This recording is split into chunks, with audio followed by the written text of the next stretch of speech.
ಮೊನ್ನೆ ಚೀನಾ ಉದ್ಯಮಿಯೊಬ್ಬರು ನಮ್ಮ ಕಂಪನಿಗೆ ಬಂದಿದ್ದರು. ಈ ಸಂದರ್ಭದಲ್ಲಿ ಬೆಂಗಳೂರಿನ ರಸ್ತೆಗಳ ಬಗ್ಗೆ ಅವರು ಮಾತಾಡಿದರು. ಯಾಕೆ ಎಲ್ಲಿ ಬೇಕಾದ್ರಲ್ಲಿ ಈ ರೀತಿ ಕಸ ಬಿದ್ದಿದೆ ಅಂತ ಕೂಡ ಕೇಳಿದರು ಅಂತ ಕಿರಣ್ ಮಜುಮ್ದಾರ್ ಇದಕ್ಕೆ ಸಂಬಂಧಪಟ್ಟಂಗೆ ಟ್ವೀಟ್ ಮಾಡಿದರು. ಆ ಟ್ವೀಟಿಗೆ ವಿಪರೀತವಾದಂಥ ಟೀಕೆಗಳು ವ್ಯಕ್ತವಾಗಿದ್ದವು. ಅದನ್ನು ಸಕಾರಾತ್ಮಕವಾಗಿ ತೆಗೆದುಕೊಳ್ಳದೇನೆ ಈ ಸರ್ಕಾರದ ಪ್ರತಿನಿಧಿಗಳು ಅದನ್ನು ವಿರೋಧ ಮಾಡಿದ್ರು ಅದನ್ನು. ಆದರೆ ಈಗ ಕಿರಣ್ ಮಜುಮ್ದಾರ್ ಶಾ ಮತ್ತೊಂದು ಸರಿ ಟ್ವೀಟ್ ಮಾಡಿದ್ದಾರೆ. BJPಗೂ ಕೂಡ ಲೆಫ್ಟ್ ಹ್ಯಾಂಡ್ ರೈಟ್ ತಗೊಂಡಿದ್ದಾರೆ. ಹಿಂದೆ ನೀವು ನೆಟ್ಟು ಕೆಲಸ ಮಾಡಿದ್ರಿ, ಇವತ್ತು ಸ್ಥಿತಿ ಹಿಂಗೆ ಇರ್ತಿರಲಿಲ್ಲ ಅಂದಿದ್ದಾರೆ. ರಸ್ತೆ ವಿಚಾರಕ್ಕೆ ಸಂಬಂಧಪಟ್ಟಂಗೆ ಹಿಂದಿನ ಸರ್ಕಾರನೂ ಮಾಡಿಲ್ಲ, ಈಗಿನ ಸರ್ಕಾರವೂ ಕೂಡ ಮಾಡ್ತಿಲ್ಲ ಅಂತ ಕಿಡಿಕಾರಿದ್ದಾರೆ ಕಿರಣ್ ಮಜುಮ್ದಾರ್ ಶಾ.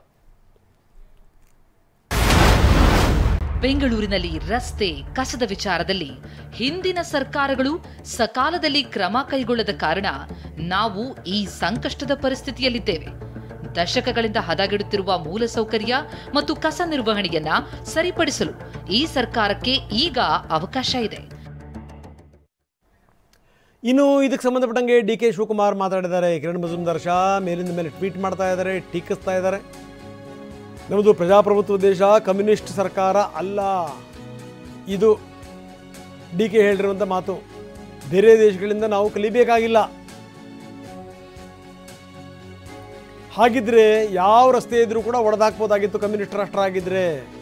ಆ ರೀತಿ ನಾವು ಮಾಡೋಕ್ಕಾಗಲ್ಲ ಅಂತಾರೆ DK Shivakumar. Tweet, doing a tweet is killing themselves.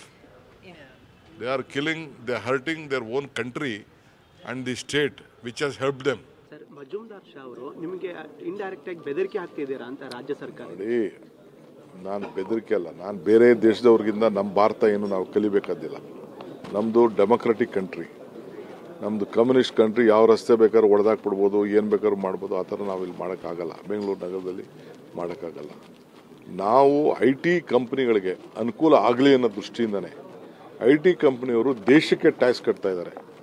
ಆ ದೃಷ್ಟಿಯಿಂದನೇ ನಾವು ಮಾದೇವಪುರ ಮತ್ತು KR ಚಿಕ್ಕ ಜಾಗನ ಬರೀ 50 ವಾರ್ಡ್ಗೆ ಇಟ್ಟು 1000 ಚಿಲ್ಲರೆ ಕೋಟಿ ರೂಪಾಯಿ, 600 ಕೋಟಿ ರೂಪಾಯಿ ಅಲ್ಲಿ ಟ್ಯಾಕ್ಸ್ ಬರ್ತದೆ. ಅಲ್ಲೇ ಖರ್ಚು ಮಾಡಿಕೊಂಡು ಅಲ್ಲೇ ಅಭಿವೃದ್ಧಿ ಮಾಡ್ಕೊಳ್ಳಿ ಅಂತೇಳಿ ಒಂದು ಅವಕಾಶ ಮಾಡಿಕೊಟ್ಟಿದ್ವಿ.